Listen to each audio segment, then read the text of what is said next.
Well, hello, 你好，欢迎回来. Welcome back to Wisdom Wednesday with Johnny Tiger on December 10th, 2025.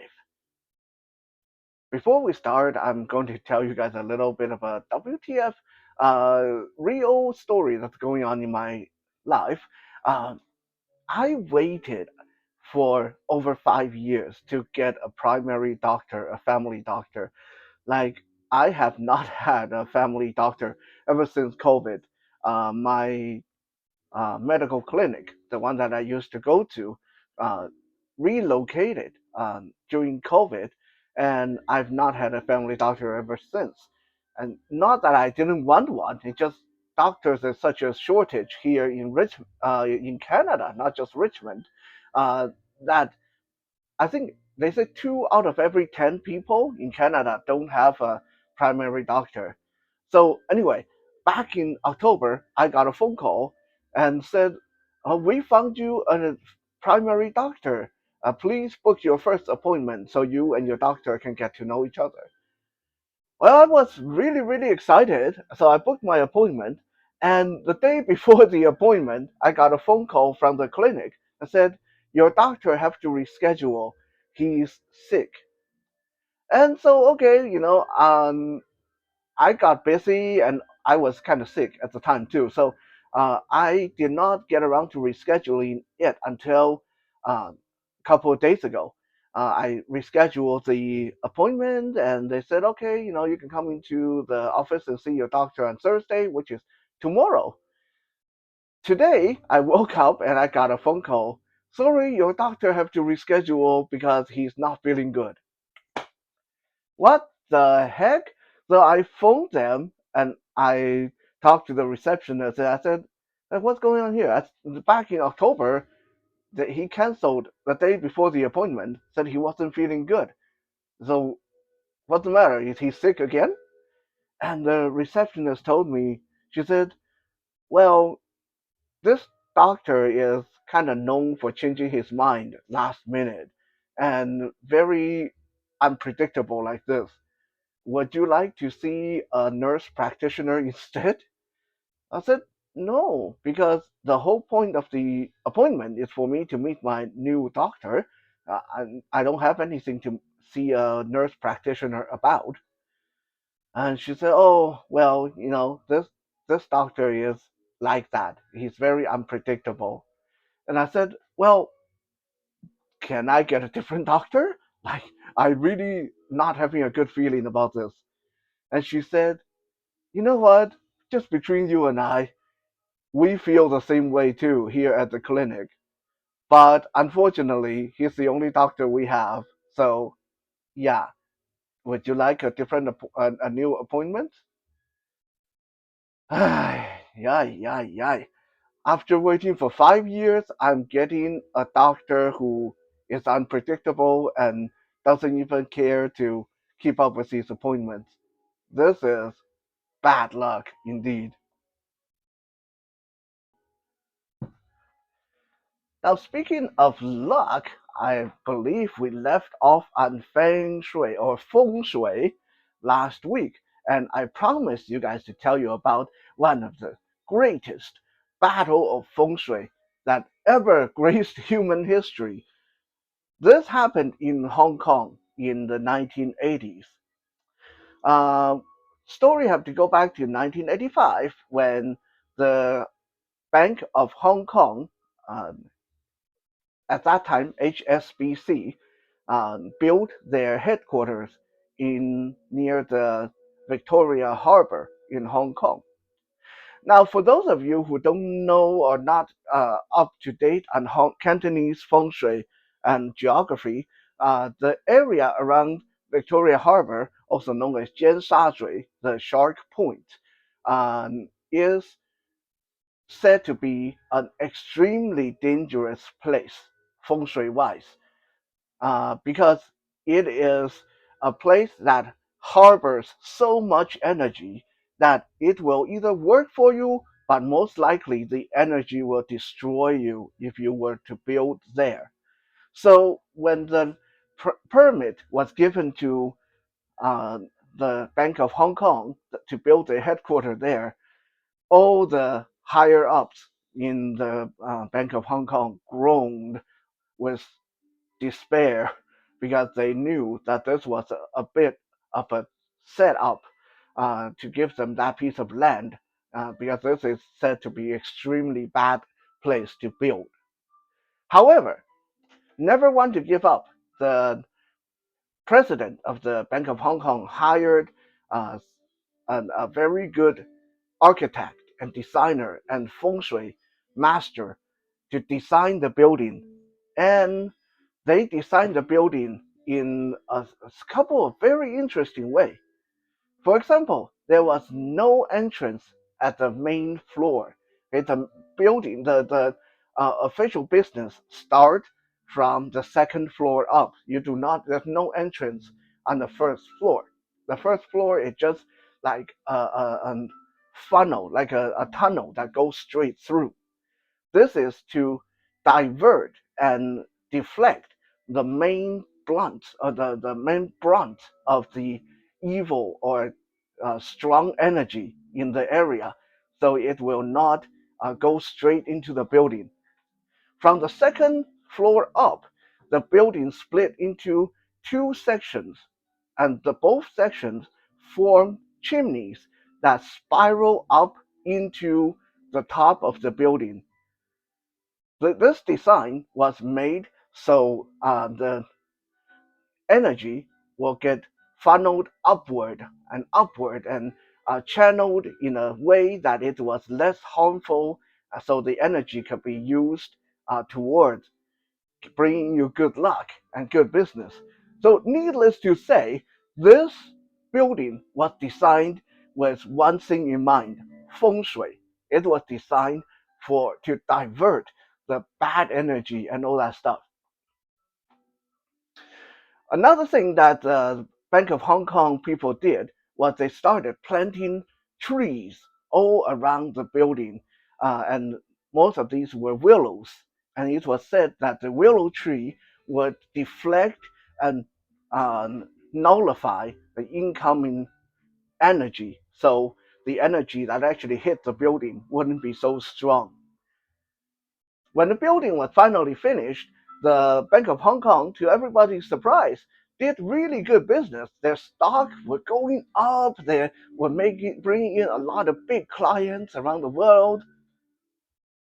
But then another competitor came into the area, the Bank of China. The Bank of China hired themselves an even better feng shui master and say, how can we take away this good energy from the Bank of Hong Kong? How can we use this energy for Bank of China? So they designed a building that is so much taller and bigger than the Bank of Hong Kong building. The Bank of China building looked very unique too.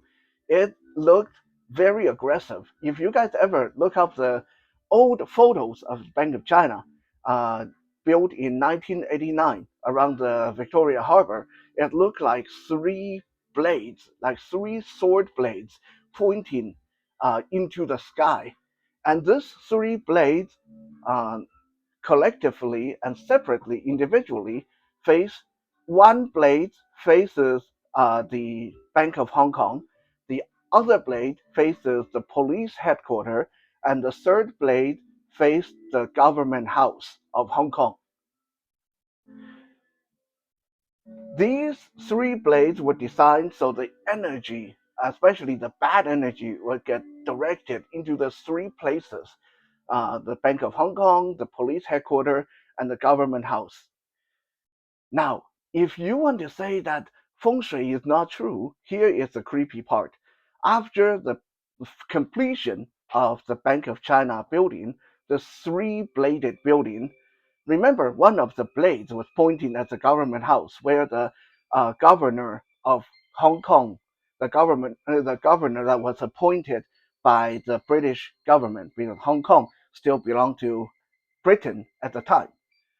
The governor at the time became the first ever governor that died on his job. All the previous governors retired in good health. this governor, after the completion of the Bank of China three-bladed building, died of a heart attack. Not only that, the next governor that came onto the job also fell sick very, very quickly and had to go back to Britain. And the next one and the next one, all the governors that stayed in the government house ever since the completion of this building did not enjoy good health.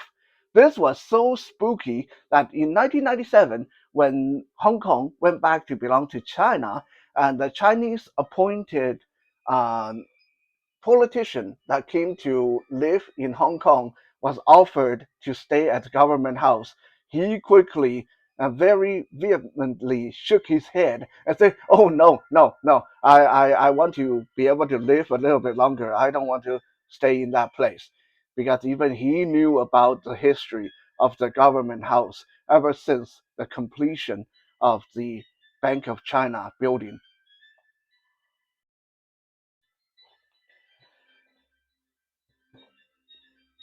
During the construction of the Bank of China building, the people at the government house knew what was coming, so they too decided to do some feng shui of their own. The governor, the guy that died of a heart attack, he ordered a feng shui master to come take a look and see, hey, how can we deflect that blade that's facing us? And the feng shui master said, well, let's plant some willows of our own. We'll plant a row of willows in front of the government house, so the blade will hit the willow tree first, and before the energy get to us.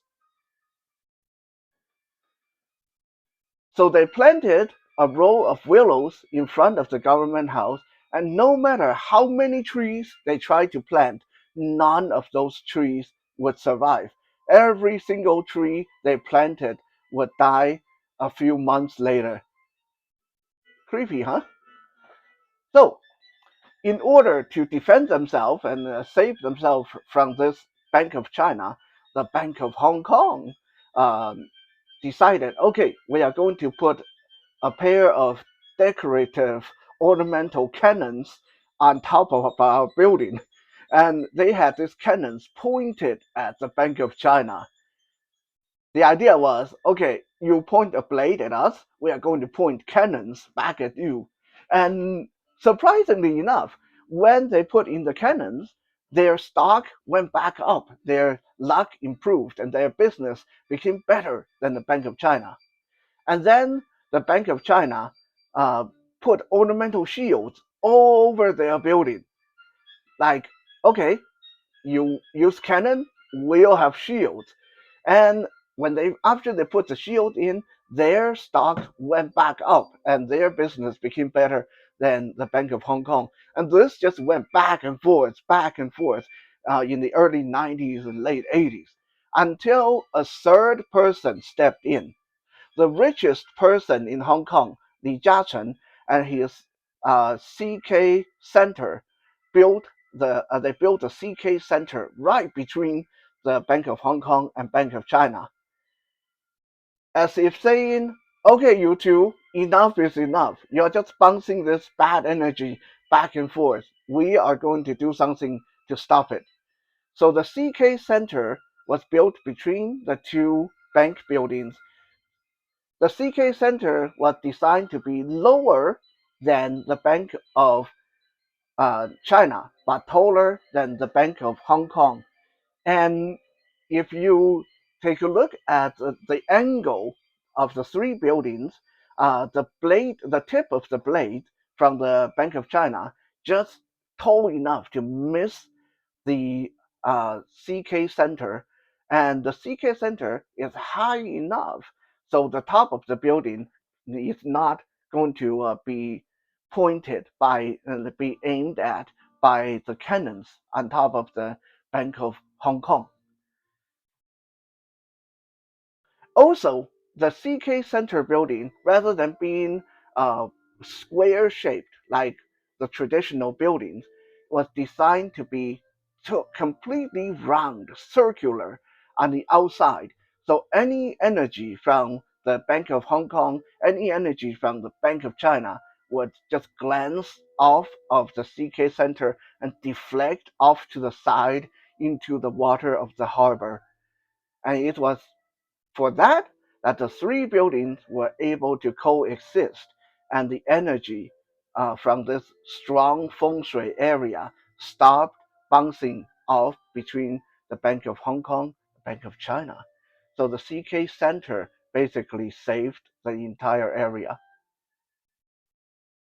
Now, I don't know if I believe everything there is about feng shui, but like I said at the end of last week's episode, you got to think that these multi-billion-dollar organizations and businesses like the Bank of China, the Bank of Hong Kong, and the CK conglomerate owned by the richest person in China, if feng shui is not true, then how come these super smart, super rich people would go to the trouble of modifying their buildings, making their buildings look like three blades, making their building round rather than square, making their building not have first floor?